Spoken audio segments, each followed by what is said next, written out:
dan juga mungkin bisa kalian cari sendiri ya. Yang kedua itu kalkulator dan yang ketiga cheat sheet. Sebenarnya untuk cheat sheet juga aku nggak tahu ya buat dosen kalian semuanya ngebolehin pakai cheat sheet apa enggak. Tapi beberapa dosen tuh emang ngasih pakai cheat sheet juga. Oke, next. Oke, jadi mungkin materi yang pertama itu ada statika. Jadi statika itu kita bakal bahas tentang hukum Newton. Jadi ada tiga hukum Newton seperti yang kalian udah tahu juga. Yang pertama itu sigma F sama dengan nol atau biasa kita sebut dengan hukum kelembaman.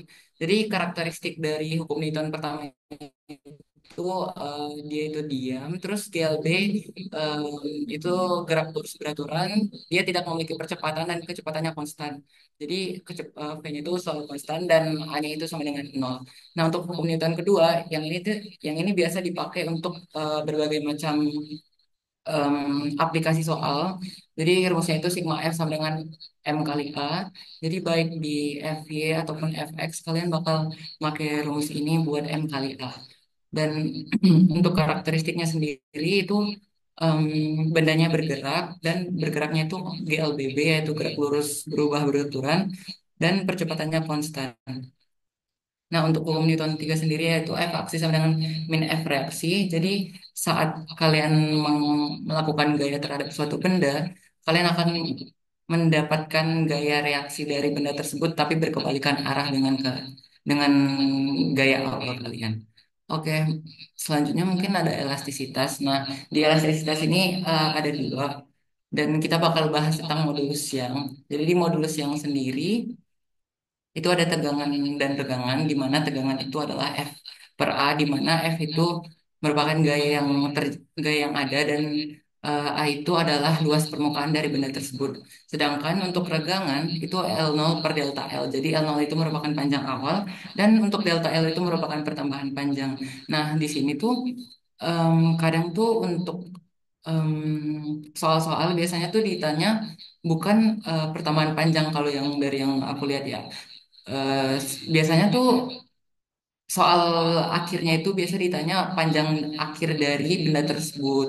Nah, makanya kalau untuk panjang akhir kalian bakal nambahin si L0 ditambah delta L, di mana si panjang akhir ini merupakan panjang awal ditambah pertambahan panjang yang udah kalian dapat tadi.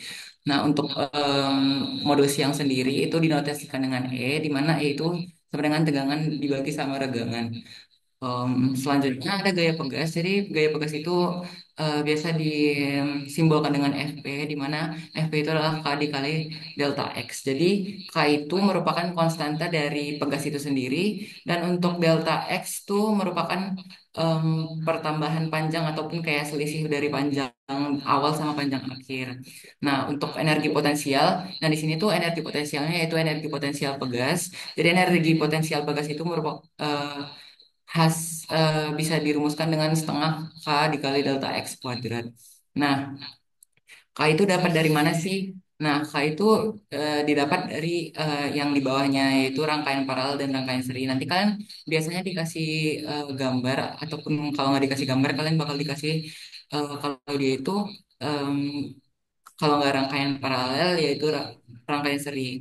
Jadi untuk rangkaian paralel sendiri jadi konstanta dari pegas kalian itu nanti kalian bakal tambahin. Jadi kayak ada berapa pegas, misalnya ada tiga pegas. Jadi untuk rangkaian paralel K1 tambah K2 tambah K3. Dan untuk rangkaian seri kalian bakal nyarinya dengan satu per K seri sama dengan satu per K1 tambah satu per K2 tambah satu per K3 gitu. Oke ya, next. Nextnya itu kita masuk ke fluida. Di fluida ini biasanya tuh soalnya kalau nggak tekanan hidrostatis, persamaan Bernoulli atau apa lagi ya? Itu dongkrak hidrolik juga sering sih. Oke, yang pertama kita harus tahu tentang massa jenis. Jadi massa jenis itu massa dibagi volume dan biasanya tuh dikasih tahu satuan dari massa jenis itu kalau nggak gram per sentimeter pangkat 3 kilogram per meter pangkat 3. Jadi kalian harus tahu dan sesuaiin massa sama volumenya dan massa jenis kalian nantinya. Dan untuk tekanan hidrostatis itu rumusnya P sama dengan rho GH, di mana rho itu adalah massa jenis, G itu adalah percepatan gravitasi, dan H itu adalah ketinggian. Dan untuk gaya hidrostatis sendiri, F sama dengan rho GV, di mana V itu adalah volume. Nah, selanjutnya ada dongkrak hidrolik. Mungkin nanti aku bakal eh, catat lagi dan bakal gambarin lagi tentang beberapa hal yang ada di PPT ini. Nah, untuk dongkrak hidrolik sendiri, rumusnya itu F1 per A1 sama dengan F2 per A2. Nah, untuk hukum Archimedes, itu tuh ada tiga kondisi, yaitu melayang, ngapung, dan tenggelam, di mana kalau dia mengapung lebih besar daripada W, dan kalau dia tenggelam itu FA-nya lebih kecil dari W, sedangkan kalau dia melayang itu FA-nya sama dengan W. Nah, yang dua itu ada rho GV dari zat cair sama dengan rho GV oleh benda. Oke, selanjutnya itu ada debit aliran air. Debit aliran air itu disimbolin dengan Q. Q itu sama dengan V per T, di mana V itu adalah volume dan T itu adalah waktu, biasanya dalam sekon. Dan untuk rumus lain dari debit sendiri adalah A kali V. A itu rumus permukaan dan V itu adalah kecepatan. Oke, mungkin selanjutnya persamaan Bernoulli. Nah, persamaan Bernoulli ini sebenarnya awalnya itu em, P ditambah rho GH tambah setengah rho V kuadrat itu merupakan hal yang konstan. Dan makanya kita bisa define juga di sini persamaan Bernoullinya P1 tambah rho GH1 tambah setengah rho V1 kuadrat sama dengan P2 tambah rho GH2 tambah setengah rho V2 kuadrat. Dan juga untuk daya oleh debit itu adalah P sama dengan rho GH Q persen, di mana persentasenya bakal dipakai untuk penghitungan daya. Oke. Oke, mungkin nextnya itu ada teori kinetik gas, di mana teori kinetik gas itu em, biasanya rumus dipakai itu adalah PV sama dengan nRT. Nah, di mana N itu adalah jumlah zat dalam mol, dan juga untuk P itu merupakan tekanan, dan V itu merupakan volume, N itu jumlah zat, R itu merupakan sebuah tetapan, dan T itu merupakan suhu. Nah, untuk N sendiri, N kecil itu eh, kayak yang kita pernah belajar di kimia juga, di mana mol itu sama dengan massa per mR. Jadi mR itu merupakan massa relatif kalau nggak salah. Jadi itu biasanya bakal dikasih tahu juga sih. Nah, di bawahnya itu ada PV sama dengan NKT, di mana N itu merupakan jumlah partikel, dan K itu merupakan sebuah tetapan di mana em, tetapannya itu bernilai 1,38 kali 10 pangkat minus 23. Dan untuk N sama dengan NL, itu tuh L itu merupakan sebuah tetapan juga, seingat aku namanya tetapan Avogadro, di mana nilainya itu adalah 6,02 kali 10 pangkat 23. Dan untuk kelajuan gas, V sama dengan akar dari 3 kT per M, dan V itu bisa bisa juga akar dari 3 RT per MR. Dan untuk gas ideal itu biasanya dia memakai rumus persamaan P1 per T1 sama dengan P2 per T2. Nah, untuk energi kinetik gas sendiri biasanya sejujurnya setahu aku biasanya itu dikasih tahu di soal dia itu gas monoatomik atau gas diatomik ataupun poliatomik. Nah, di mana gas monoatomik itu adalah gas golongan 8A, dan suhunya itu rendah, biasanya di bawah 100 Kelvin. Dan untuk energi kinetik dari gas monoatomik sendiri yaitu 3/2 NKT. Dan untuk gas diatomik itu em, ada H2, N2, dan O2. Dan suhunya itu sedang, di mana suhunya itu berkisar antara 100 Kelvin sampai 1000 Kelvin. Nah, untuk gas diatomik sendiri rumusnya yaitu 5/2 NKT, dan untuk gas poliatomik itu merupakan suhu yang tinggi, yaitu di atas 1000 Kelvin, ya, yang rumusnya 7/2 NKT. Oke. Oke, mungkin ini nextnya ada beberapa soal. Mungkin soalnya yang kita bahas soal yang didiktat dulu, dan untuk soal-soal yang ini mungkin eh, aku bakal nanti kasih pembahasannya aja kali ya. Wait. bentar.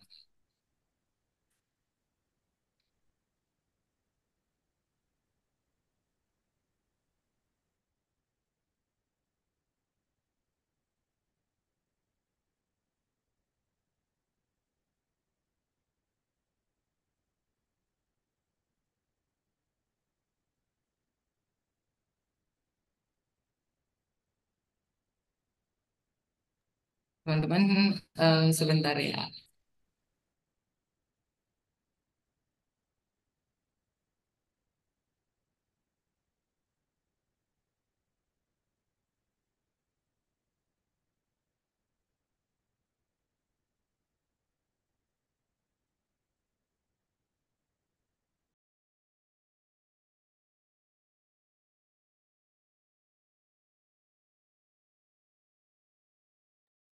Oke, mungkin em, kita bakal masuk ke soal diktat.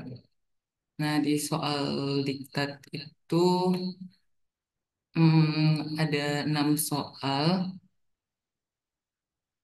Wait, aku bakal share screen dulu.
Oke, bentar ya teman-teman. Share screen dulu.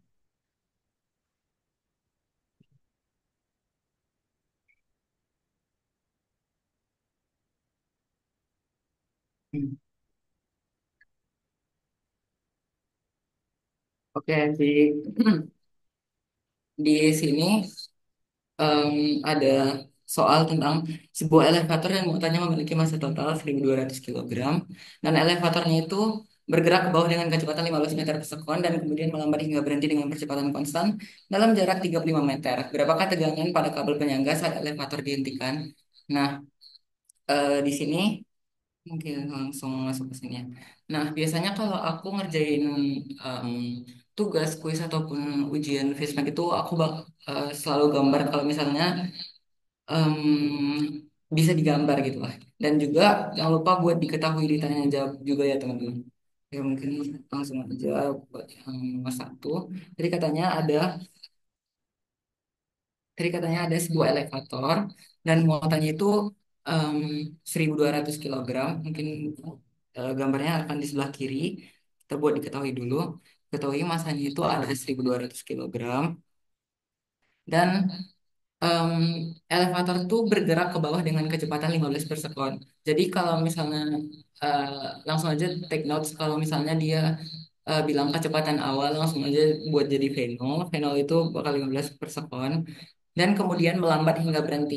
Nah, kalau misalnya elevator itu melambat hingga berhenti berarti kan em, untuk kecepatan akhirnya itu bakal jadi 0 meter per sekon. Oke. Dan katanya tuh berhentinya itu dengan percepatan konstan dan dalam jarak 35 meter. Jarak itu bisa kita notasikan dengan H, bisa juga dengan S. Itu adalah 35 meter. Dan mungkin kita bakal gambar kali ya. Elevator, elevator, terus muatannya memiliki massa total 1.200 kilogram. Nah, untuk em, pribadi diagramnya itu kita tuh masukin W yaitu beban atau berat, bukan kita masukin massa ya teman-teman. Nanti kita bakal hitung W-nya dulu, baru kita masukin ke dalam rumus. Oke, untuk elevator dan katanya tuh tegangan kabel. Nah, seperti yang kalian tahu kalau elevator itu tegangan kabelnya bakal ke atas, itu ada T dan dia itu bergerak ke bawah dengan kecepatan awal tadi 15 meter per sekon dan dia akan melambat. Melambat itu air. Sebenarnya A itu kan percepatan ya, tapi kalau misalnya dia melambat itu berarti percepatan tapi berkebalikan arah gitu. Nah, ini tuh ada di bawah. Kita misalin aja ya teman-teman di sini. Ini ada hanya. Oke, nah dari sini kita udah tahu kalau misalnya percepatan konstan. Bentar. Di sini aku bakal nulis juga beberapa hal yang penting ya teman-teman. Konstan berarti kita pakai GLBB. Nah, untuk rumus, aku juga ngasih tahu teman-teman untuk rumus GLBB itu ada tiga, yaitu VT kuadrat sama dengan V0 kuadrat tambah 2AS. Terus VT sama dengan V0 tambah AT. Terus H sama dengan V0 T tambah setengah AT kuadrat. Oke. Nah, di sini ditanya berapakah tegangan? Berapakah tegangan? Berarti tadi kita notasikan dengan T. Nah, baru langsung kita jawab aja. Nah, di sini setahu aku kalau misalnya dosen Fismek tuh kalau kalian taruh gambar terus kayak kalian buat diketahui ditanya dengan lengkap tuh bakal nilainya adalah gitu. Maksudnya kayak nggak mungkin dikasih nilai kosong. Oke, langsung aja kita jawab. Oke, di sini kan kita tuh untuk em, ngelihat rumus mana yang kita pakai, kita tuh balik ke yang diketahui. Jadi yang diketahui kan ada V0, ada VT, terus ada S atau H. Jadi di sini H itu bisa sama dengan S juga. Nah, berarti apa sih rumus yang kita pakai? Ada VT, ada V0 sama S. Berarti kita bisa langsung pakai rumus yang pertama aja. Di sini ada VT kuadrat sama dengan V0 kuadrat tambah 2AS. Nah, di mana VT kuadratnya itu adalah 0, V0 kuadratnya 15 kuadrat, 225, tambah 2 dikali A dikali S. S-nya itu sama dengan H, ada 35. Nah, di sini 0 sama dengan 225 tambah 70A, dan minus 70A sama dengan 225. 225. Nah, A-nya itu min 3,214 meter per sekon kuadrat. Nah, tanda min di sini menunjukkan bahwa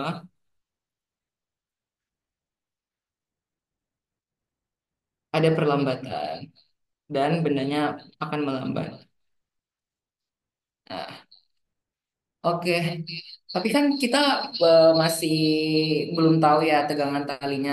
Nah, habis itu kita bakal karena tadi GLBB dan kita memakai hukum Newton kedua. Hukum Newton kedua adalah sigma F sama dengan M kali A, di mana di sini yang ada gayanya itu kan ya di sumbu Y. Berarti kita langsung masukin aja sigma F Y sama dengan M kali A.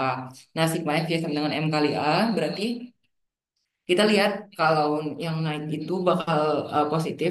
Dan itu sebenarnya asumsi doang teman-teman. Tapi biasanya tuh emang kalau untuk ke atas itu selalu positif dan ke bawah itu negatif. Oke. Karena yang ke atas itu adalah T, maka T-nya positif. Dan yang ke bawah adalah W, W-nya negatif. Sama dengan M kali A. Nah, di sini kan kita belum tahu ya untuk W-nya itu berapa. Betul dulu T kurang W. Di mana kita tahu W itu sama dengan massa dikali gravitasi sama dengan M kali A. Nah, T dikurang M 1200. Nah, untuk kecepatan kecepatan graf percepatan gravitasi sendiri biasanya diketahui di soal. Tapi kalau misalnya nggak diketahui di soal, biasanya kalau untuk dosen-dosen Fismek tuh biasanya mereka selalu pakai 9,8. Jangan pakai 10 ya teman-teman.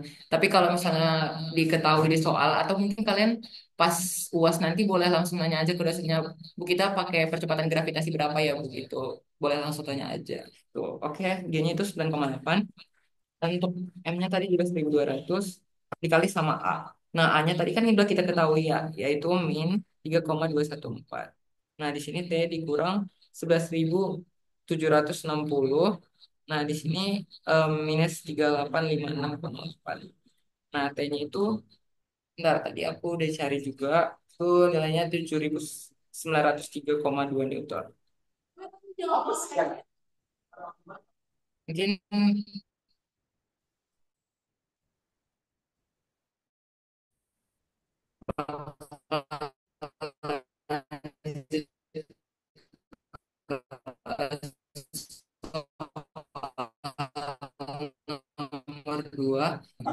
Oke, karena kayaknya nggak ada yang nanya, boleh kita bakal lanjut ke soal nomor 2 ya. Oke, soal soal nomor 2 itu sebuah kotak dengan massa M1 sama dengan 2 kilogram ditarik dengan tali secara mendatar dengan tensi T sama dengan 80 Newton ke arah kiri. Kotak meluncur dengan koefisien gesek kinetis μk sama dengan 0,51 di atas kotak lain yang bermassa M2 sama dengan 3 kilogram di atas permukaan tanpa gesekan. Yang ditanya di sini berapa kecepatan kotak kedua? Mungkin di sini yang ditanya itu per mungkin aku koreksi dikit kayaknya ya. Ini yang setahu aku, ini tuh kita bakal cari percepatan dari sistem ataupun percepatan dari masa pertama. Oke, mungkin kita langsung bakal gambar dulu kali ya teman-teman untuk soal nomor 2. Nah, sebuah kotak dengan massa M1 sama dengan 2 kilogram. Ini kita M1 M1 ditarik dengan tali secara mendatar dengan tensi T sama dengan 80 Newton ke arah kiri. Ini T-nya.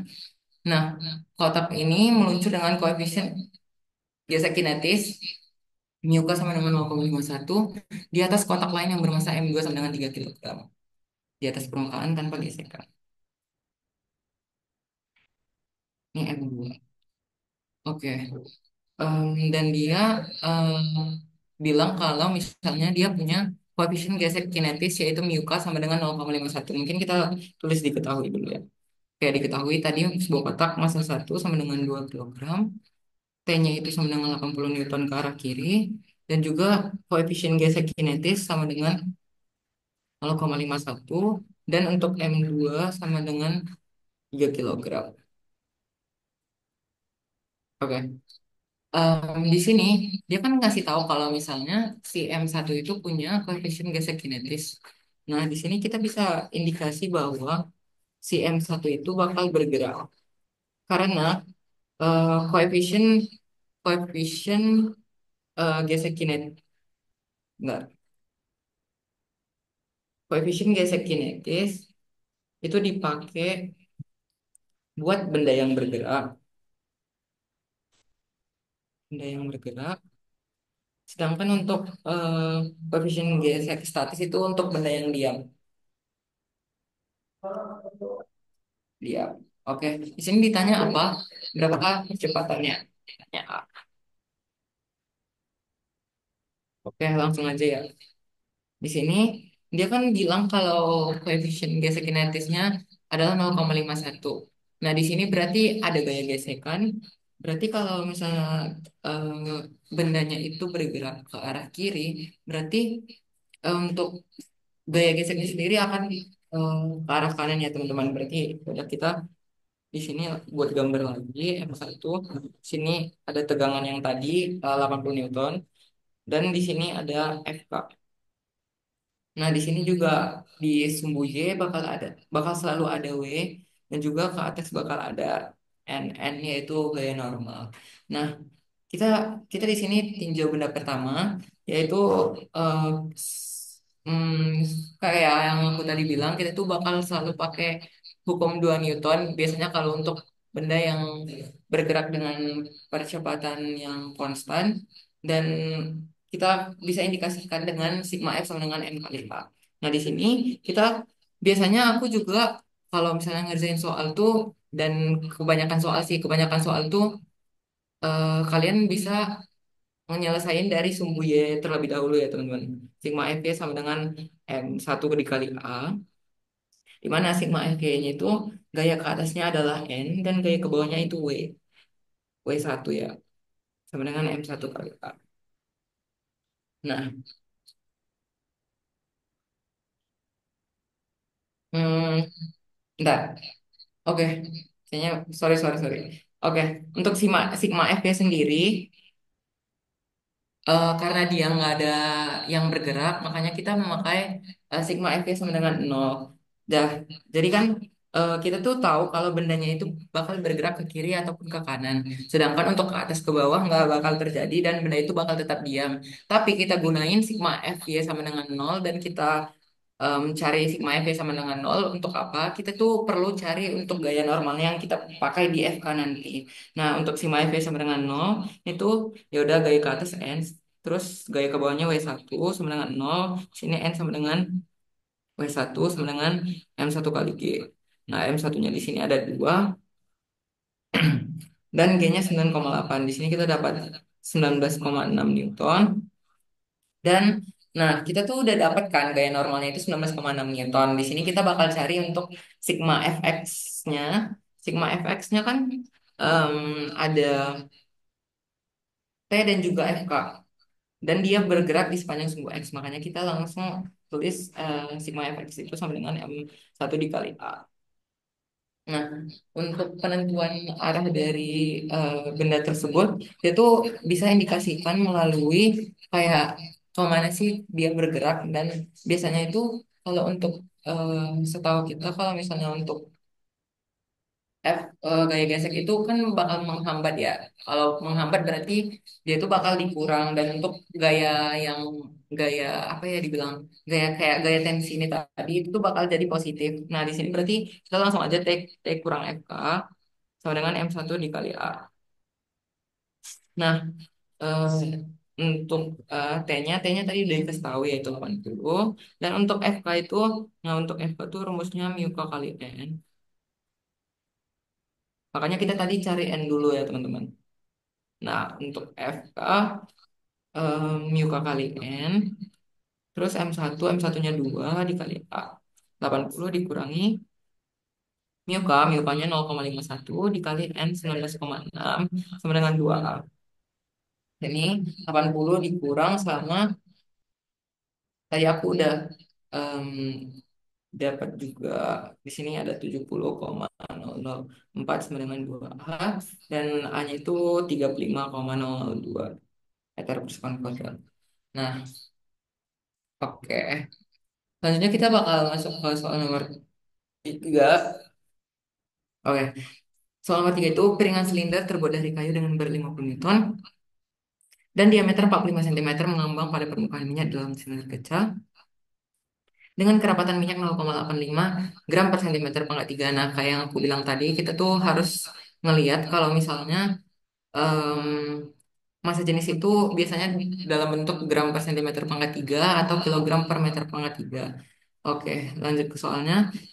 Silinder kaca itu memiliki kedalaman 90 cm dan berdiameter sama dengan diameter dengan kayu. Terus yang ditanya berapakah tekanan gauge, gauge, apalah pokoknya itu. Di permukaan atas silinder kaca dan yang B itu kita bakal menghitung perubahan tekanan di dasar dan tengah silinder kaca.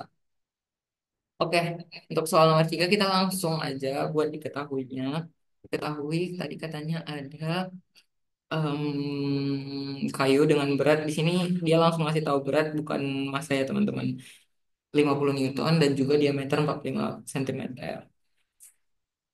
Berarti 45 cm. Kita langsung aja ubah ke meter. Di sini 0,45 meter. Dan untuk ketinggian tadi dikasih tahu juga 90 cm, 0,9 meter. Dan untuk row-nya sendiri, row-nya tadi ada dikasih tahu yaitu row minyak. Row minyak sama dengan 0,85 gram per sentimeter pangkat 3. Nah, gimana cara ngubah gram sentimeter pangkat 3 ke kilogram per meter pangkat 3? Itu tuh bisa kalian langsung aja dikali 1000 ya teman-teman. Oke. Begitu juga sebaliknya kalau misalnya kalian diketahui kilogram per meter pangkat 3 dan kalian mau cari gram per sentimeter pangkat 3 itu bisa langsung dibagi 1000. Nah, di sini dia dari gram per sentimeter pangkat 3 diubah ke kilogram per meter pangkat 3. Jadinya langsung kita kali 1000. Berarti di sini ada 850 kilogram per meter pangkat 3. Dan untuk tadi juga diketahui untuk bagian B itu ada gaya berat. Gaya beratnya itu kita buat F sama dengan 80 Newton. Dan ditanya itu yang pertama, berapakah tekanan gauge di permukaan atas? Itu tekanan gauge, ya udah P.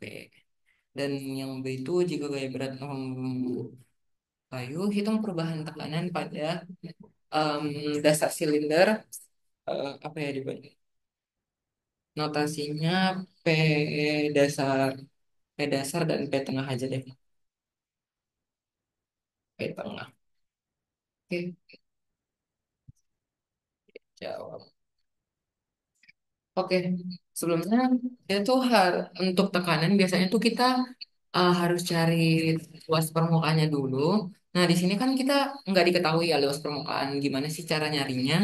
Oke, karena luas permukaannya itu kan silinder ya. Silinder kalau kalian tahu ya udah silinder dasarnya itu adalah lingkaran. Jadi di sini A itu sama dengan PR kuadrat. Nah, ya udah V. Nah, kan kalian bisa pakai kalkulator ya. Jadi kalian langsung masukin aja V dalam kalkulator. Biasanya biar lebih akurat untuk perkaliannya tuh kalian langsung masukin V dalam kalkulator aja. Jangan pakai 3,14. Tapi kalau mau pakai 3,14 juga nggak apa-apa. Oke, di sini diketahui diameter. Diameter tadi 0,45. Berarti kalau jari-jari berarti kan diameter dibagi dua. Berarti di sini 0,45 per 2 dikuadratin. Oke, berarti untuk luas permukaannya sendiri adalah 0,159 meter kuadrat. Oke. Nah, yang ditanyakan P ya, tekanan gauge di permukaan atas. Oke, untuk permukaan atas, P-nya itu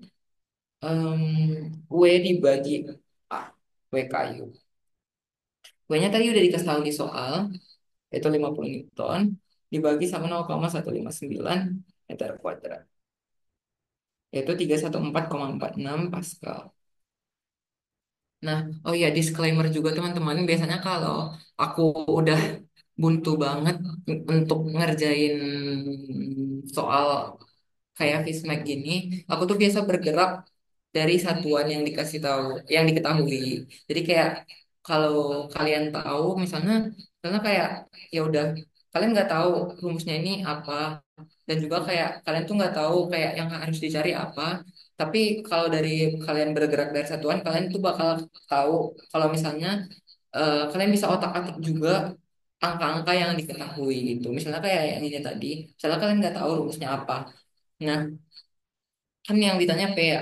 P itu Pascal. Pascal itu Pascal itu sama dengan Newton per meter kuadrat. Jadi kalian bisa langsung kayak otak-atik aja rumus yang ada di yang kalian ketahui dan juga ya masukin aja gitu. Oke, untuk yang B, jika gaya seberat 80 Newton. Oke, sebenarnya kita untuk nyari yang ini tekanan kita tuh harus nyari tekanan akibat gaya tambahan dulu. Tekanan akibat gaya tambahan. Akibat gaya tambahan berarti P aksen sama dengan F per A. Nah, gaya tambahannya kan ada 80 Newton ya. Berarti kita langsung masukin aja 80 Newton dan A-nya tadi udah dikasih tahu juga yang di sini dan 0,159 sama dengan itu kita bakal dapat 503,14 Pascal. Oke. Oke, tadi kan yang ditanya tekanan di dasar dan di tengah silinder kaca. Berarti tekanan di dasar. Berarti kita pakai hidrostatis ya. Tadi kan udah ada juga rumusnya ya. Berarti rho GH, rho-nya itu rho minyak dikali G kali H. Rho minyak itu tadi udah dikasih tahu 850. Nah, jangan lupa juga samain satuannya teman-teman. Tadi diameter kita juga udah ubah ke meter. Terus yang rho-nya kita udah ubah ke kilogram per meter pangkat 3. Oke, raw minyak 850 dan G-nya itu 9,8 dan untuk H-nya sendiri tadi juga udah dikasih tahu yaitu ini 0,9 meter.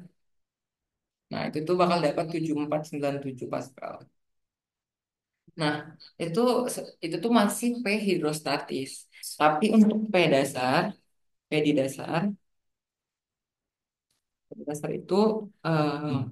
itu kita ngejumlahin semua P yang ada yang udah kita ketahui. Nah, di sini pada dasarnya itu P hidrostatis tambah P aksen ditambah P.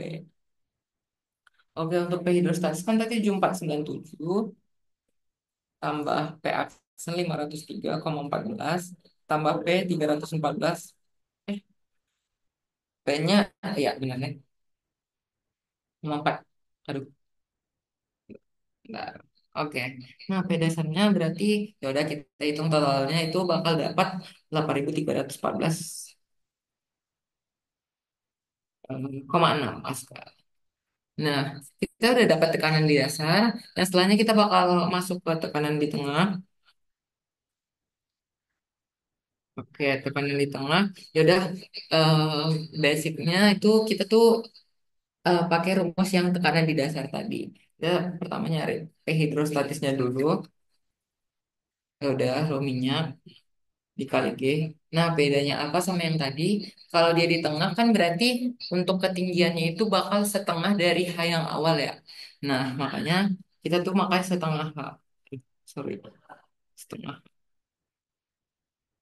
Oke, di sini 850 kali 9,8 dikali setengah kali H 0,45. Ya udah, kita bakal dapat 3748,5 pas. Oke, nah di P hidro habis kita dapat P hidrostatis, kita tuh bakal hitung P yang di tengah.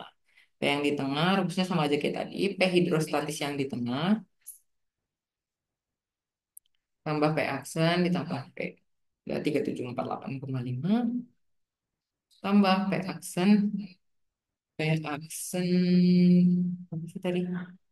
503,14 tambah P. P 314,4. Totalnya itu 4566,1. Oke. Ada yang bentar aku mulai cek dulu.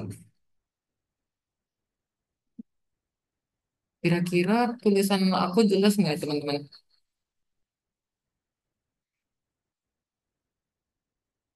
Oke, jelas nggak? Jelas Bang. Oke, oke mungkin kita lanjut ke soal nomor 4. Nah, soal nomor 4 tuh di satu titik sepanjang pipa, kecepatan alir air adalah 4 meter per sekon dengan tekanan sebesar 7 kali 10 pangkat 4 Pascal. Hitung tekanan di titik kedua yang berada 12 meter di bawah titik pertama jika diameter pipa di titik kedua sebesar 2, pipa di diameter pipa di titik kedua 2 kali lebih besar dari diameter titik pertama. Oke, oke, oke, oke, oke. Langsung, oke. Diketahui titik pertama ya. Titik pertama, di titik pertama itu kecepatan alirnya adalah 4 meter per sekon. 4 meter per sekon. Dan tekanannya itu 7 kali 10 pangkat 4 Pascal. Satu, 7, kan? 7 kali 10 pangkat 4 Pascal. Nah, kita tuh untuk di titik pertama itu kita bakal jadi titik acuan. Nah, biar mudah, kita tuh bakal buat titik acuannya itu H1 sama dengan 0. Ya, biasanya juga acuan tuh selalu di 0 ya, teman-teman. Oke, itu bakal jadi titik acuan. Acuan. Oke, selanjutnya di titik kedua. Titik kedua, itu tuh dia tuh bedanya di diameter sama titik keduanya. Jadi diameter sama H2-nya. Oke, untuk H2-nya itu katanya tuh berada 12 meter di bawah titik pertama. Ya udah. Berarti kan kalau 12 meter di bawah titik pertama 0 kurang 12 jadinya minus 12. Dan untuk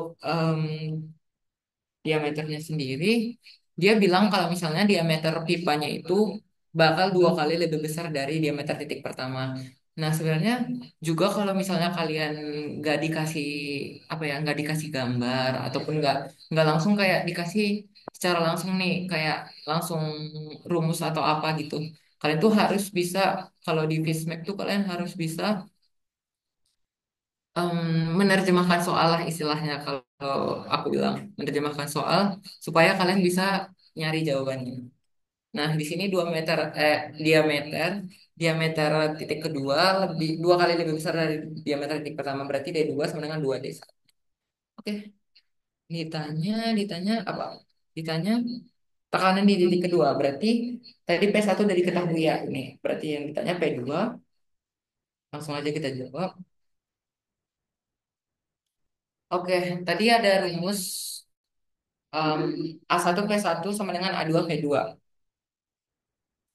A2 P2. Nah, ini rumus tekanan, ya rumus tekanan. Oke, A1 V1. Nah, karena kan kita di sini dikasih tahu cuman em, diameter sama perbandingan diameter ya, teman-teman. Nah, di sini kita harus cari dulu perbandingan antara A1 sama A2.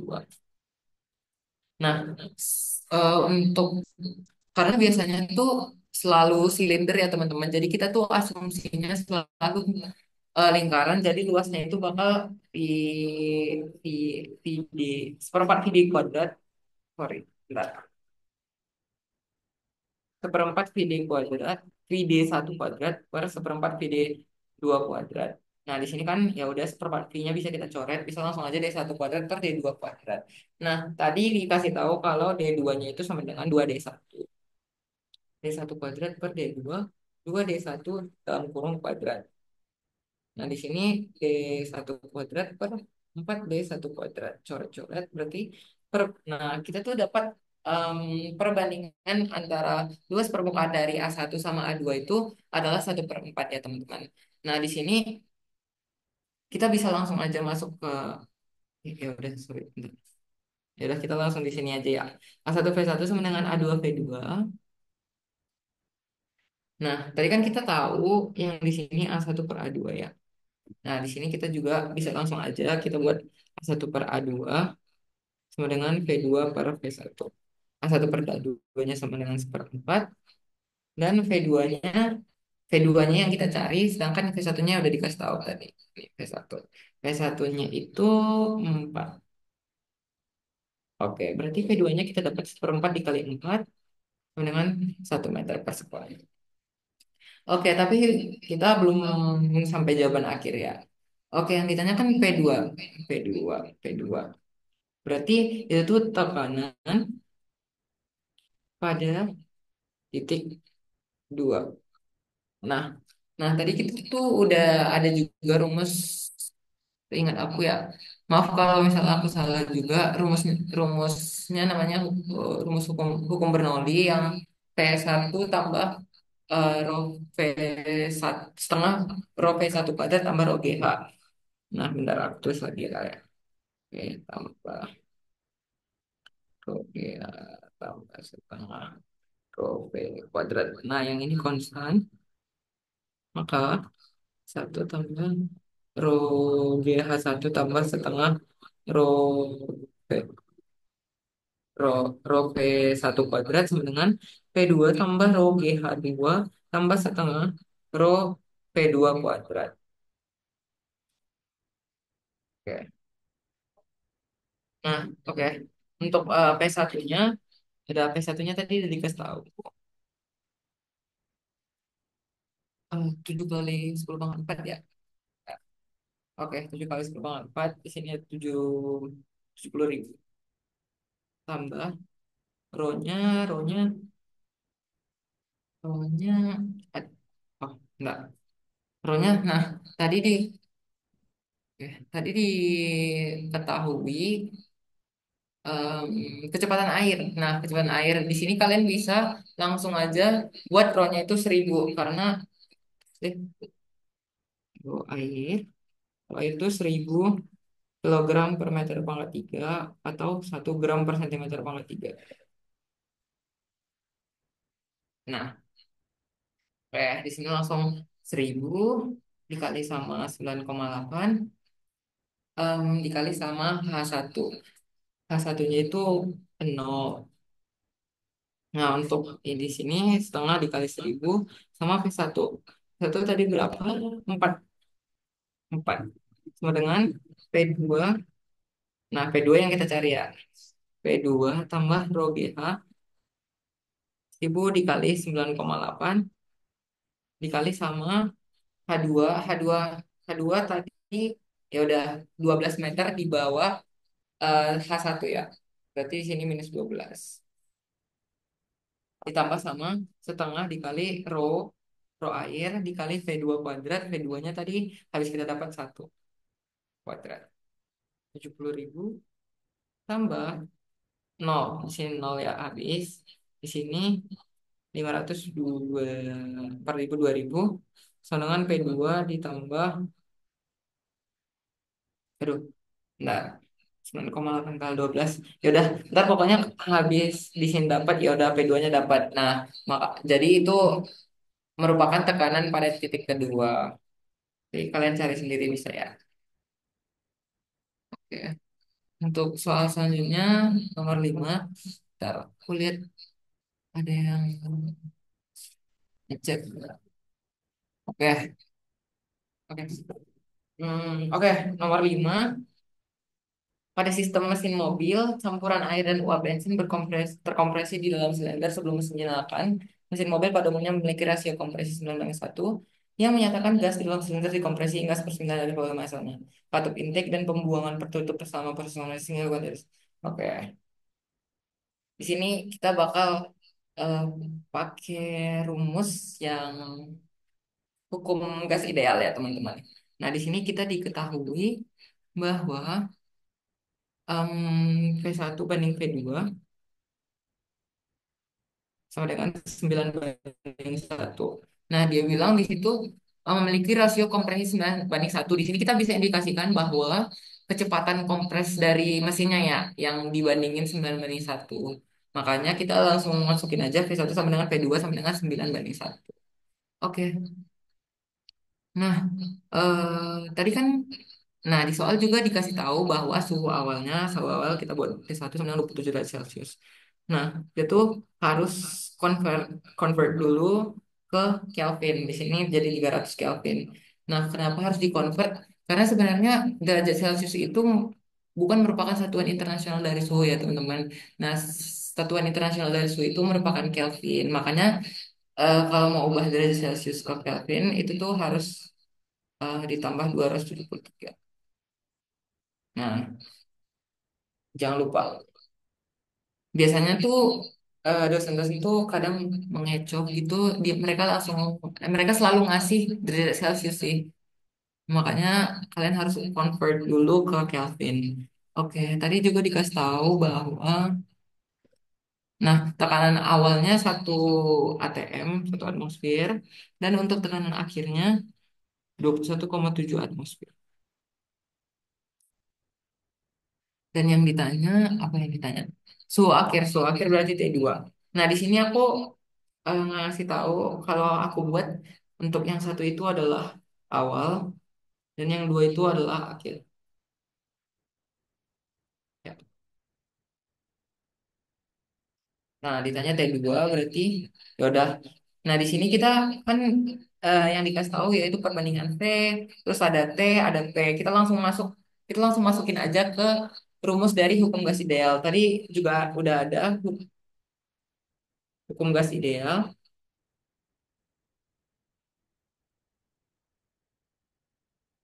P1 per T1, P2 per T2. Hmm, oke. Nah, nah, di sini kita langsung aja teman-teman masukin yang udah dikasih tahu di atas, yang diketahui di atas. V1-nya 1, V1. Oh, nah di sini V1 sama banding V2 kan 9:1 ya. Ya udah kita langsung em bentar. Oh, di sini bisa dibedain ya teman-teman. Di sini tuh V1-nya itu eh nah langsung kita buat aja ya. V1 itu sama dengan 9 V2.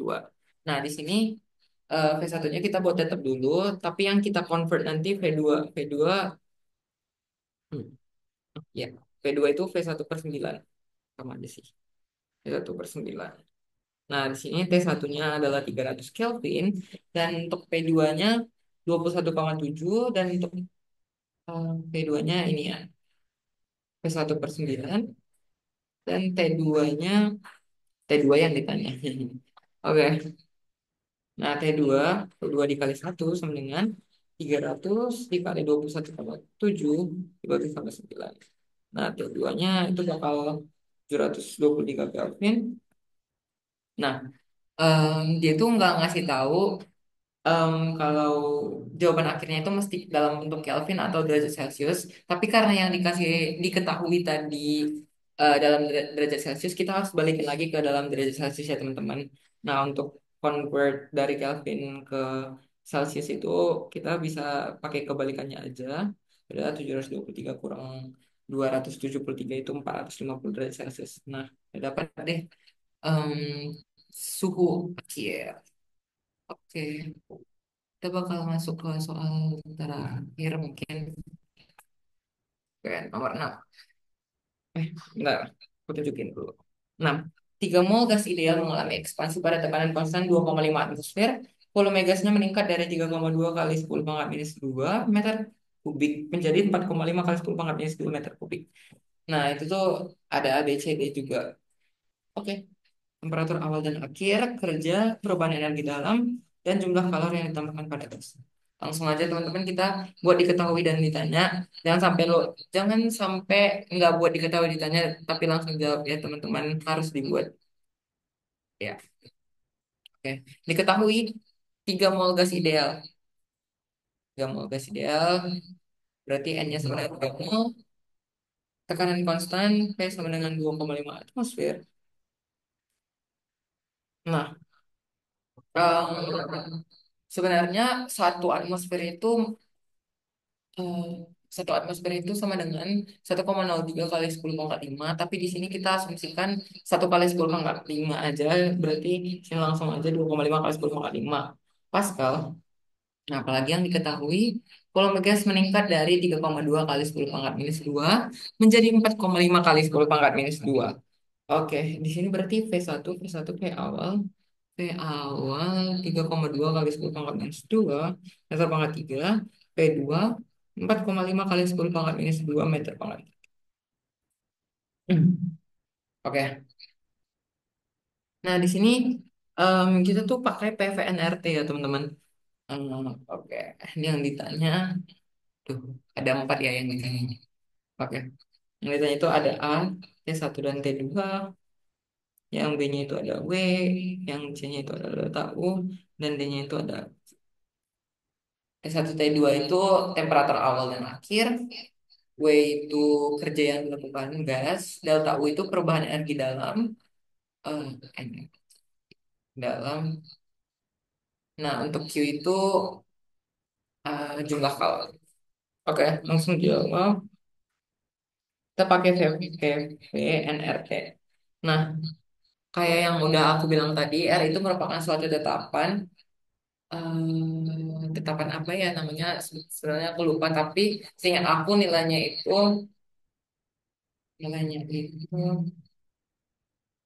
8,314 kalau nggak salah. Ntar aku cek dulu ya teman-teman. Nilai. Oke, nilai R. Oh benar, 8,314. 8,314 Joule per Kelvin kali mol. Oke, kan yang ditanya tuh temperatur awal dan temperatur akhir yaitu T1 dan T2. Sini langsung aja PV sama dengan nRT berarti T sama dengan PV per N.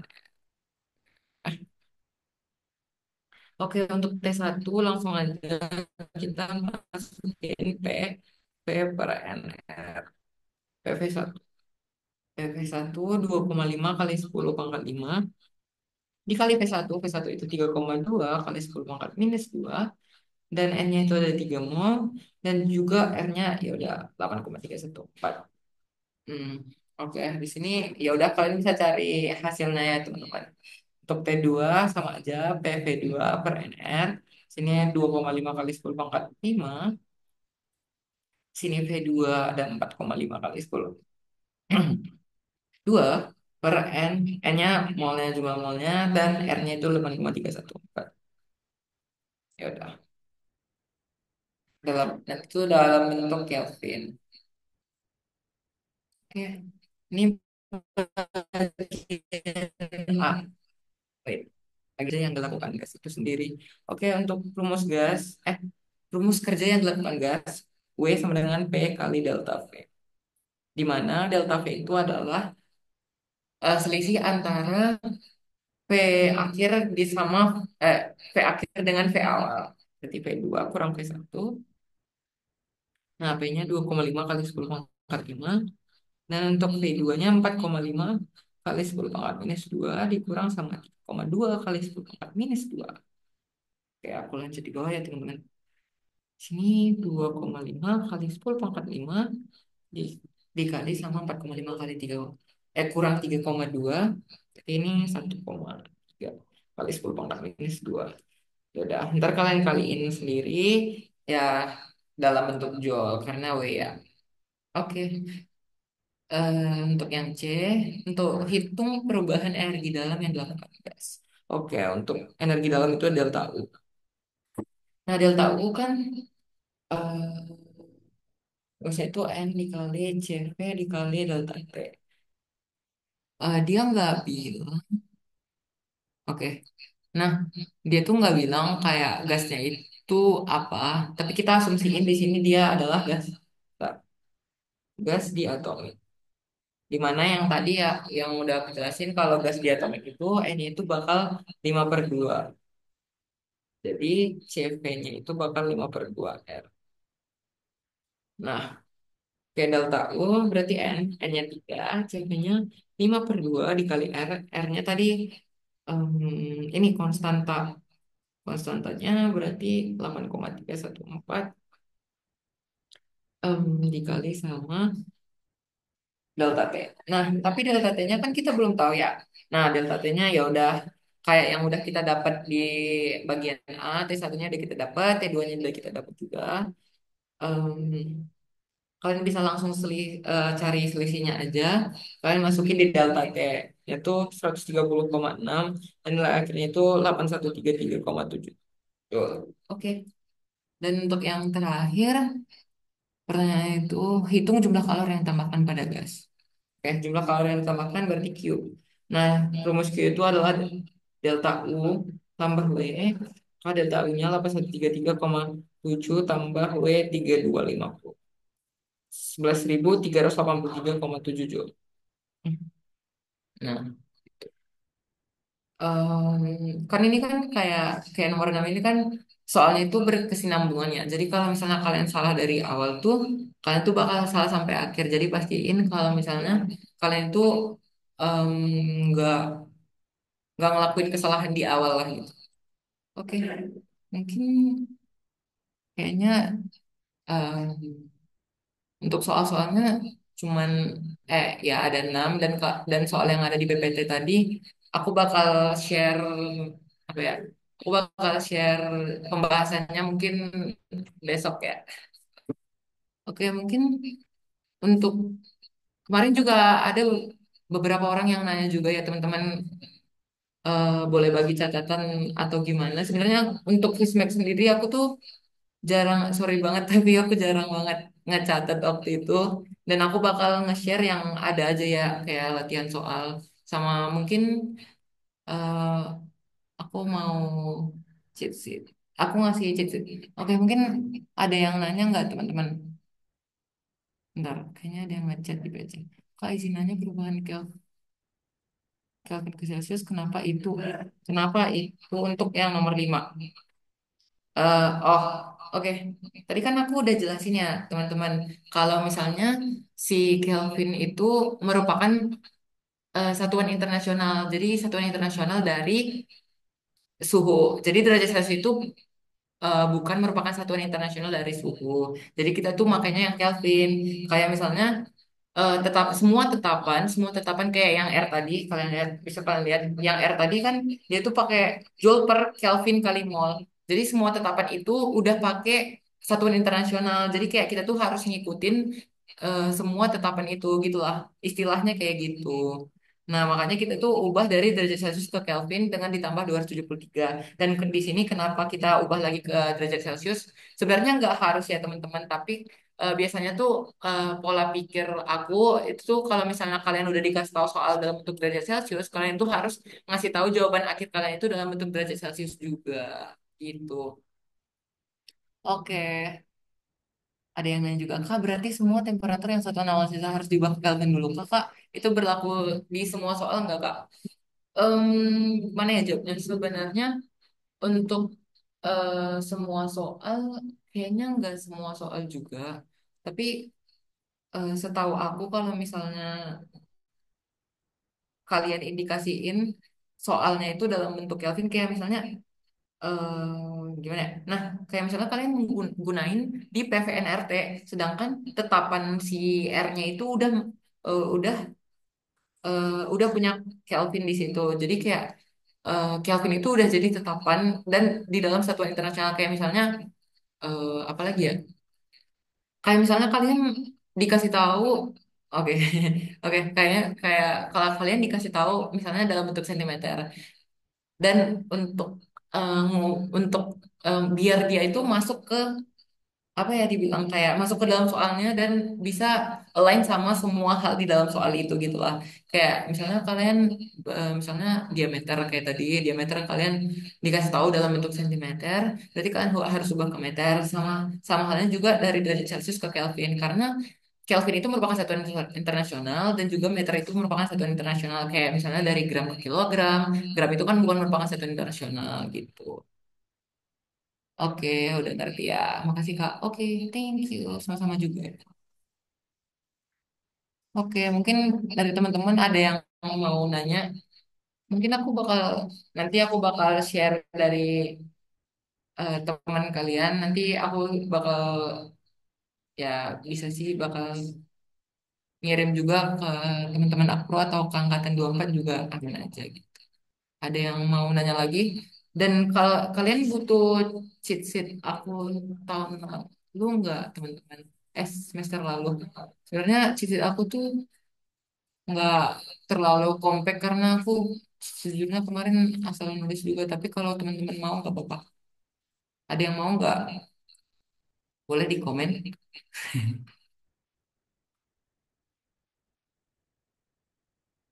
Mau Kak? Oke. Oke, kayaknya pada mau juga. Ya udah nanti aku bakal share. Mungkin kayaknya sekian dari boleh Kak buat acuan pembelajaran. Oke, nanti aku bakal share ya. Mungkin sekian dari aku dan mohon maaf kalau misalnya aku ada beberapa kesalahan atau mungkin kayak terlalu cepat atau kayak banyak beberapa hal aku mungkin ada kesilapan kesalahan dikit-dikit gitu. Sorry. Dan thank you. Aku balikin ke Zidan. Oke, thank you Glenn atas penjelasannya keren banget. Mungkin buat teman-teman 24 ada yang masih mau nanya nggak ke Glenn? Bisa kalau malu-malu bisa lewat chat aja nggak apa-apa. Ataupun langsung on mic pun nggak apa-apa guys. Mungkin kayak ditunggu sampai menit 21 23 kali ya buat yang mau nanya.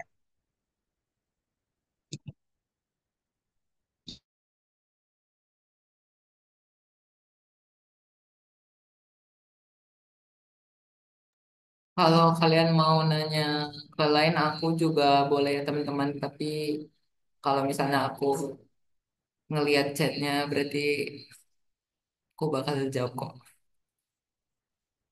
Aku kirim ID lain aku ya.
Oke, mungkin karena udah nggak ada yang mau nanya kali ya.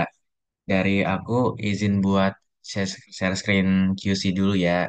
Jadi teman-teman 24 boleh banget buat isi QC-nya.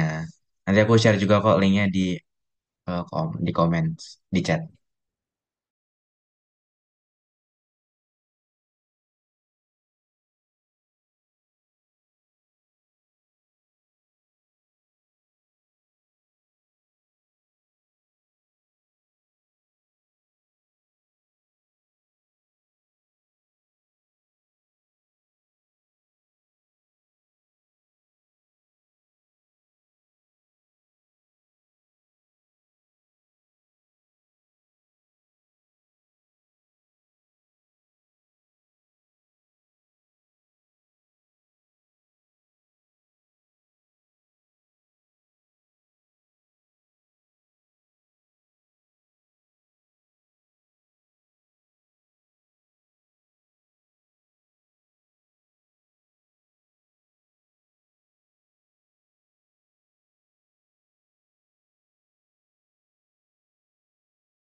Oh ya, aku mau minta tolong juga buat share link QC-nya ke grup yang kalian ya.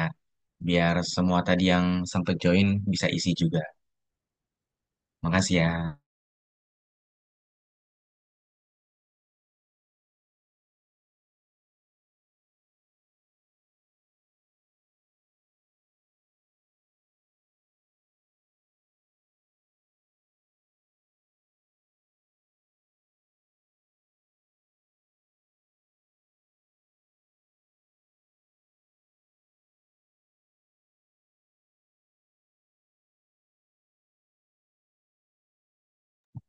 Oke, mungkin di penghujung acara dari aku izin buat dokum. Jadi teman-teman yang eh, kondusif bisa banget buat ikut dokum dan on cam.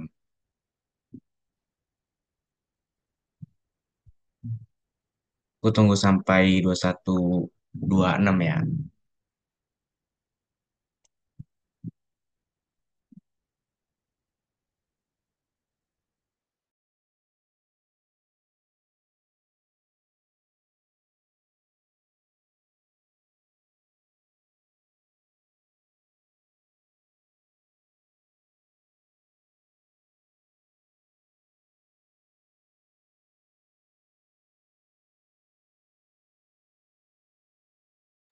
Oke, aku izin dokum sekarang ya. 1, 2, 3. 1, 2, 3. Oke, terima kasih buat teman-teman 24 yang udah sempat join di Milba kali ini. Dan juga makasih banyak buat kalian udah nyempetin waktunya jadi pengajar di Milba Fismek. Terima kasih teman-teman 24. Selamat malam semuanya. Terima kasih Kak. Terima kasih, Kak. Kasih Kak. Makasih Makasih Kak. Kak. Sama. Thank you, semangat guys. Semangat semangat. Izin live ya. Oke kalian, thank you kalian. Thank you, bro.